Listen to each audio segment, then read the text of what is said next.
बुद्ध की भूमि कही जाती है, लेकिन देखा जाए तो बुद्ध के विरुद्ध युद्ध हमेशा भारत में होता रहता है। आखिर आप लोगों को अनशन पे क्यों बैठना पड़ रहा है? भारत बुद्ध की भूमि है, आगे भी रहेगी। कुछ नालायक नफरत फैलाने वाले लोग बुद्ध की आड़ में देश पर कब्जा करना चाहते हैं, बुद्ध का और बुद्ध के दर्शन का ब्राह्मणीकरण करना चाहते हैं। ये मुहिम देश आज़ाद होने के साथ साथ शुरू हो गई और वो लोग जो नफरत फैला करके देश को लूटना चाहते हैं, उन लोगों ने हमारे बोधगया मैनेजमेंट कमेटी पर कब्जा कर लिया है, महाविहार पर कब्जा कर लिया है। अब हमें उम्मीद नहीं है कि लोग शांति से छोड़ेंगे, इसलिए हम बौद्ध भिक्षु शांति के पक्षधर अब आंदोलन पर उतर आए हैं और ये आंदोलन अब तब तक करेंगे जब तक महाबोधि विहार मुक्त नहीं हो जाता।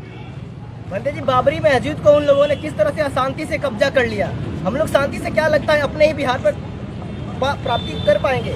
देखिए, राजाश्रय जब दर्शन को मिलता है, विचारधारा को मिलता है, तो विचारधारा बहुत फलती फूलती है।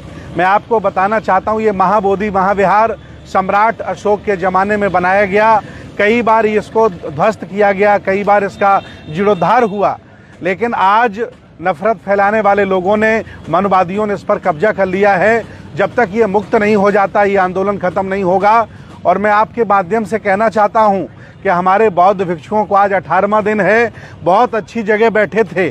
शासन प्रशासन ने बर्बरता के साथ बौद्ध भिक्षुओं को वहाँ से उठा करके हॉस्पिटल में फेंक दिया है। हम लोग हॉस्पिटल भी गए हैं और अब शासन प्रशासन ने हमें जगह बोधगया महाविहार के 2 किलोमीटर पर दी है, जहाँ टेंट लग रहा है, बल्ले गाड़े जा रहे हैं। मैं आह्वान करता हूँ पूरे देश के लोगों से कि बहुत बड़ी संख्या में यहाँ आएँ, बौद्ध भिक्षुओं का मनोबल बढ़ाएं। भंते प्रज्ञाशील महाथेरो जी, आकाश लामा जी, आदरणीय विनयाचार्य जी, मैं, हम सब लोग लगे हुए हैं, संघर्ष कर रहे हैं और ये संघर्ष अब जब तक नहीं रुकेगा जब तक ये हमारी धरोहर आज़ाद नहीं हो जाती। एक साथ देश के सभी वो भंते जी लोग एक मंच पर आ गए हैं, क्या लगता है नई क्रांति उत्पन्न होगी? बिल्कुल क्रांति होनी चाहिए। देश बौद्धों का है, आगे भी बना रहेगा।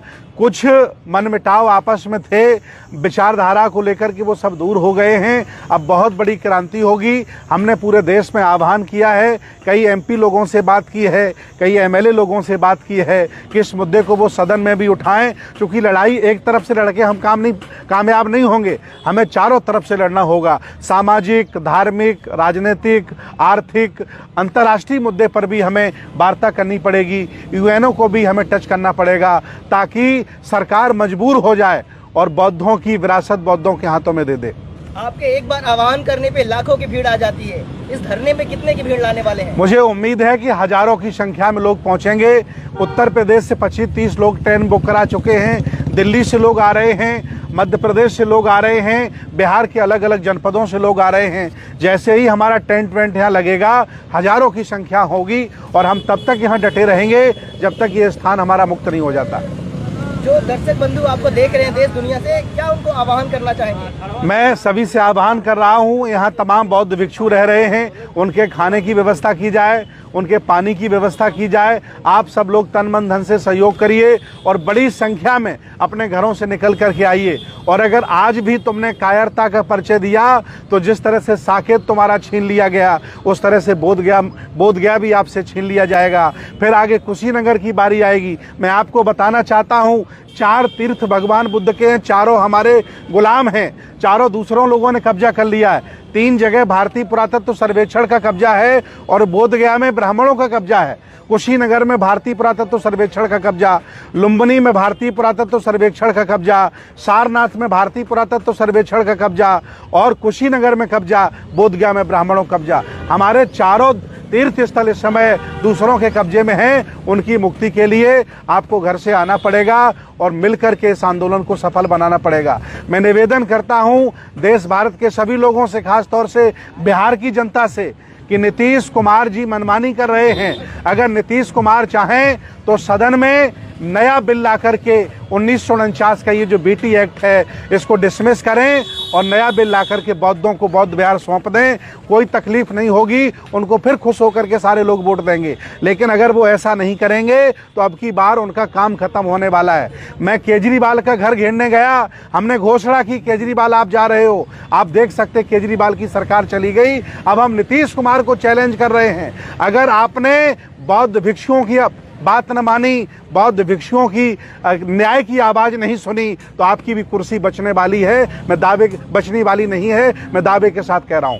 भंते जी, जो अंदर भंते जी लोग हैं वो बिल्कुल आप लोगों की तरह ही हैं, तो आखिर आप लोगों में उनमें क्या अंतर है कि उनको बाहर आप लोग करना चाहते हैं? देखिए, जो बौद्ध भिक्षु हैं, जो गुलामी करके बैठे हैं, बोध गया मैनेजमेंट कमेटी में पुजारी हैं, वो हमारे किसी काम के नहीं हैं, क्योंकि उन्होंने गुलामी स्वीकार कर ली है, मनुवाद की, ब्राह्मणवाद की। उन्हें खाने पीने को बढ़िया मिल रहा है, मजे काट रहे हैं। लेकिन ये देश चाहता है, पूरी दुनिया चाहती है, पूरा भारत चाहता है, विश्व लेवल के बौद्ध चाहते हैं कि हमारा तीर्थ स्थल मुक्त होना चाहिए।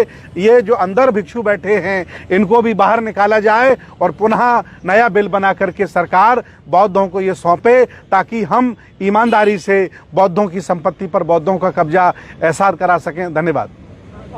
वो कहते हैं, जबरदस्ती कहते हैं। मैं अपने आप को हिंदू नहीं मानता, ना हमारा कल्चर उनसे मिलता है, ना उनसे हमारा दर्शन मिलता है। हिंदू धर्म बौद्ध धर्म का पार्ट हो सकता है।